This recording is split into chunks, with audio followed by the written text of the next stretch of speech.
जबल marriage hall Ramzan special offer, lavish feel और royal amenities के साथ वाटरफॉल जैसी हर सुविधा आपके किसी भी फंक्शन को एक यूनिक एम्बियंस देता है। 600 chairs, 16 front sofa, 20 table for dining. Lal Qila caterers के साथ इनिशिएटिव लेके आपके लिए जबल वेडिंग हॉल ला रहा है स्पेशल कैटरर्स रेट्स, और हर अमेनिटी जबल मैरिज हॉल आपको प्रोवाइड करता है, वो भी डिस्काउंट रेट्स में।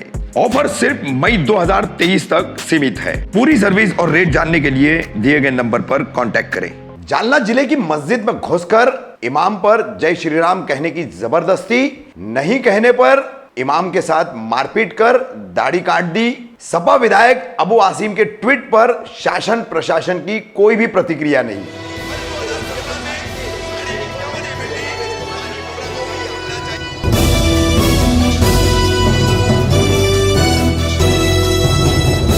मैं रफीक कामदार, हिंदुस्तानी रिपोर्टर में आपका स्वागत है। जालना से एक बहुत बड़ी खबर सामने आई है। वहीं इस खबर में एक और चौंकाने वाली बात यह सामने आई है कि एक विधायक ने इस मामले में ट्वीट करने के बावजूद राज्य सरकार द्वारा, जालना के एसपी द्वारा या महाराष्ट्र के डीजीपी द्वारा किसी भी तरह की कोई प्रतिक्रिया अभी तक नहीं दी गई है, जबकि ट्वीट करके 24 घंटे हो चुके हैं और ये वारदात होकर के 48 घंटे हो चुके हैं। वारदात है जालना के भोकरदन में अनवा मस्जिद की। अनवा मस्जिद के मकामी इमाम है जाकिर सैयद ख्वाजा। ये रविवार 26 मार्च को रोजा खोलने के बाद कुरान पढ़ रहे थे मस्जिद में बैठकर। उसी दौरान 3 अज्ञात लोग आए जिन्होंने अपने मुंह कपड़ों से ढक कर रखे थे और उन्होंने इमाम पर जय श्री राम के नारे लगाने की जबरदस्ती की। जब इमाम जाकिर सैयद ने नारा लगाने से इनकार किया तो ये तीनों लोग जो है जबरन जाकिर सैयद को मस्जिद से बाहर घसीट कर ले गए, वहां उनके साथ मारपीट की। और उसी दौरान जाकिर सैयद का कहना है कि वो पता नहीं कैसे बेहोश हो गए, क्योंकि हमलावरों ने कुछ केमिकल जो है वो अपने कपड़ों पर लगा रखा था और उसी की वजह से शायद वो बेहोश हो गए। बेहोशी से उठने के बाद जख्मी हालत में उन्होंने देखा कि उनकी दाढ़ी भी कटी हुई है, यानी हमलावर उनकी दाढ़ी भी काट कर गए थे। अब इस पूरे मामले में जालना में बिल्कुल माहौल गरमाया हुआ है। यहाँ पर पुलिस ने भोकरदन का अनवा जो गांव है जहाँ पर यह मस्जिद और पूरा मामला हुआ है, वहाँ पुलिस ने बंदोबस्त तो कड़ा लगा दिया है, मगर अब तक इस पर पुलिस या राज्य सरकार, गृह मंत्रालय, इनकी तरफ से कोई भी प्रतिक्रिया सामने नहीं आई है। जबकि इस पर समाजवादी पार्टी के महाराष्ट्र मुंबई अध्यक्ष, गोवंडी के विधायक अबू आसिम आजमी ने ट्वीट किया है।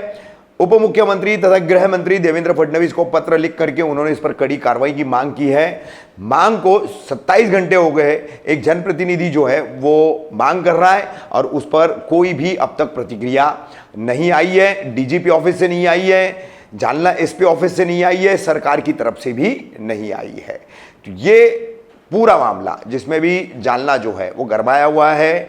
कई तरह के जो है इसमें तर्क वितर्क जो है व्यक्त किए जा रहे हैं। जब तक इन तीनों का कुछ सुराग नहीं मिलेगा तब तक इस मामले से पर्दा नहीं उठेगा।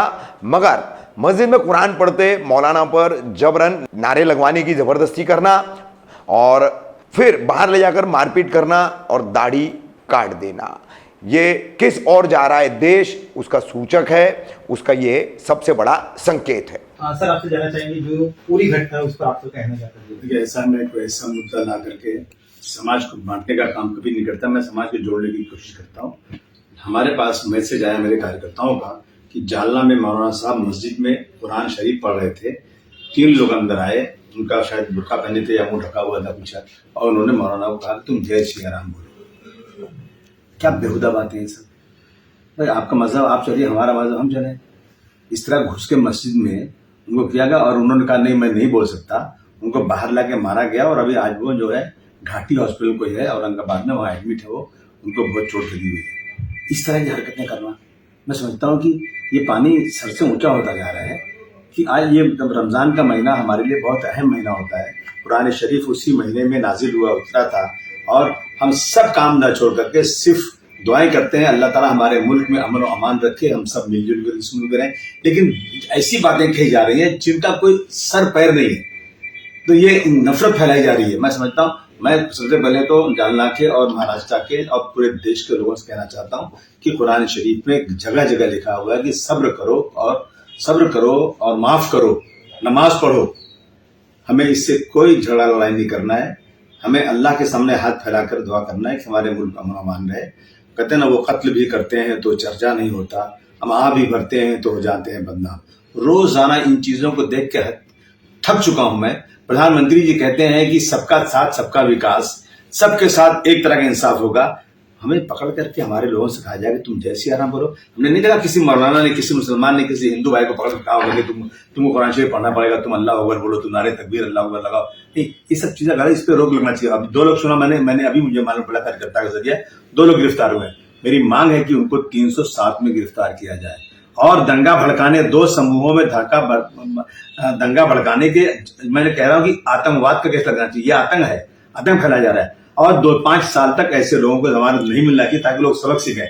मैं हर मजहब के लिए कह रहा हूं, चाहे मुसलमान हो या हिंदू हो, जो भी इस तरह की हरकत करता है ना, उसका सख्ती के साथ होना चाहिए। और रोजाना ये हो रहा है, अजान हो रही है, उसको रोकने की कोशिश की जा रही है, दरगाहें तोड़ी जा रही हैं और सकल हिंदू समाज की तरफ से एक जो है आक्रोश रैली निकाली जा रही है जबरदस्त। और कहा जा रहा है कि आओ मुस्लिम लड़कियों से शादी करो, तलाक नहीं मिलेगा, तुमको जो बच्चा पैदा करने की मशीन नहीं बन। इस तरह की बेहुदा बातें करके समाज को बांटना, मैं समझता हूं कि प्रधानमंत्री जी आप जरा आगे बढ़कर के इन चीजों को खत्म कीजिए। डेवलपमेंट पे वोट मांगिए ना, डेवलपमेंट है, देश सबको, हर इंसान को रोजी रोटी मिले, हमारा देश सबसे आगे दुनिया में चले। ये क्या है रोजाना धर्म के ऊपर आपस में लड़ाई करना? जो लोग ये कर रहे हैं उन पे सख्त कार्रवाई होना चाहिए, मेरी मांग है। सर, आपने जो है देवेंद्र फडणवीस को खत लिखा है, साथ ही मुख्यमंत्री एकनाथ शिंदे को आपने खत लिखा है। क्या सरकार की तरफ से कोई, आपने जब ये मुद्दा उठाया तो कोई जवाब आ पाया आपके पास? कभी नहीं आता। जब असेंबली में उठाया जा रहा है मुद्दा, जवाब नहीं मिलता ठीक से, और जवाब मिलने के बाद उस पर कार्रवाई सही नहीं होती है, तो फिर निराशा होती है कि असेंबली के फ्लोर के ऊपर एक आदमी झूठ बोल देवे और झूठ बोल के पूरे महाराष्ट्र के हिंदू भाइयों के दिलो दिमाग में नफरत पैदा कर दे। क्योंकि मंत्री जब बोलता है तो मंत्री को सही बोलना है, शपथ लेता है, वो उसकी हैसियत होती है। लेकिन मंत्री गलत बोल रहा है और उसके ऊपर कोई कार्रवाई नहीं हो रही है, कुछ नहीं हो रहा है। क्या करें, किसको जाए? कहते हैं बर्बाद गुलिस्तान करने को बस एक ही उल्लू काफी है। यहाँ तो हर शाख पे उल्लू बैठा है, अंजाम में गुलिस्तान क्या होगा? सर, क्या आपसे पीड़ित मौलाना जो है उनसे बातचीत हो पाई है? क्या उनके परिवार से किसी सदस्य से बात हो पाई है? क्या कहना है उनका? मैं इसको पॉलिटिकल मुद्दा नहीं बनाना चाहता, मैं ज्यादा इसको हवा नहीं देना चाहता हूँ। मेरी बात, मेरा कार्यकर्ता औरंगाबाद का फैसल जो वहां का अध्यक्ष है वो उसको फॉलो कर रहा है। और हम सबसे निवेदन कर रहे हैं कि भाई इस मुद्दे पर पुलिस को बोलिए, सरकार को बोलिए, लेकिन कहीं भी सड़क के ऊपर कहीं भी उधमबाजी नहीं होना चाहिए, कहीं भी लॉ एंड ऑर्डर की सिचुएशन खराब नहीं होनी चाहिए। वो जो करते हैं करने दो, हमारा काम, वो कहते हैं वो आग लगाएंगे हम आग बुझाएंगे, वो काम उनका है, ये काम मेरा है। एक इसी मुद्दे पे आखिरी सवाल, आप इसी रमजान के महीने में शांति बनी रहे, इसके संदर्भ इसको लेकर आप कई मौलानाओं के साथ मुख्यमंत्री से भी मिले थे, बावजूद इसकी इस तरह की घटना होना, क्या कहेंगे? अभी तो मुख्यमंत्री जी बताएं, मुझे मैंने उनसे कहा था कि मुख्यमंत्री जी आप सबको ऑर्डर दीजिए। अगर मुख्यमंत्री जी या हमारे डिप्टी चीफ मिनिस्टर साहब जो होम मिनिस्टर भी हैं वो चाहते हैं कि शांति रहे, तो कम से कम ऐसे लोगों के ऊपर ऐसा सख्त कानून लगाएं कि कुछ साल तक उनकी जमानत ना हो। ये करेंगे तो मैं समझूंगा कि ठीक है, और नहीं करेंगे मैं समझूंगा सब मिले जुले हम क्या कर सकते हैं। सर, इसके अलावा माइंड में हमने देखा समंदर में जो एक मजार थी उसे तोड़ दिया गया, अवैध रूप से जो मजार थी उसे तोड़ दिया गया। अब मुंब्रा की पहाड़ियों पर भी कई सारे इस तरह से मजार है। एमएनएस का कहना है कि उसे भी तोड़ा जाए, अन्यथा हम उस मजार के बगल में हिंदू मंदिर बनाएंगे। सब बना लो, सब जो मुसलमानों को मार के फेंक दो, खत्म कर दो, जितनी तादाद उनकी है उनको निकाल दो। इस मुल्क से आपकी सरकार है और आपकी सरकार है, आपके पास पार्लियामेंट में, आपके असेंबली में मेजोरिटी है, जो चाहो कर दो, हम क्या कर सकते हैं? हम तो सिर्फ बात ही कर सकते हैं। 1000 साल तक हमने हुकूमत किया, लेकिन इसकी मिसाल नहीं मिलती। अगर उस हुकूमत में मुसलमानों ने जो अयोध्या बना था उसी हुकूमत बना था। आज जो मंदिरें, हजारों मंदिरें बनी है ना अयोध्या में, मुसलमानों के राज्य में बनी है। जो रामपुर नाम है ना, रामपुर, वो मुगलों के राज्य बना है, मुसलमानों के राज्य बना है। जो सीतापुर है ना, वो मुसलमानों के राज्य बना है। उनका दिल देखिए आप, इनका दिल देखिए आप, कितना फर्क है, क्या करेंगे? सर, एक आपके सवाल मेरा, सावरकर के मुद्दे पर पूरे देश भर में हंगामा हो रहा है। बीजेपी ने कहा है कि वो पूरे मुंबई में जो है सावरकर गौरव यात्रा निकालेगी। समाजवादी पार्टी का नजरिया क्या इस पर? समाजवादी पार्टी तमाशा देखने खड़े हो, क्या करेंगे? हम नहीं चाहते कि ये सब इन मुद्दों पर सियासत हो।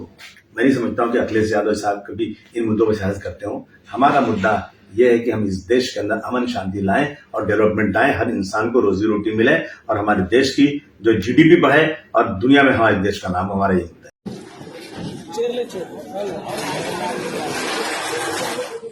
वो अपने भैया नौजवान साथी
आराम से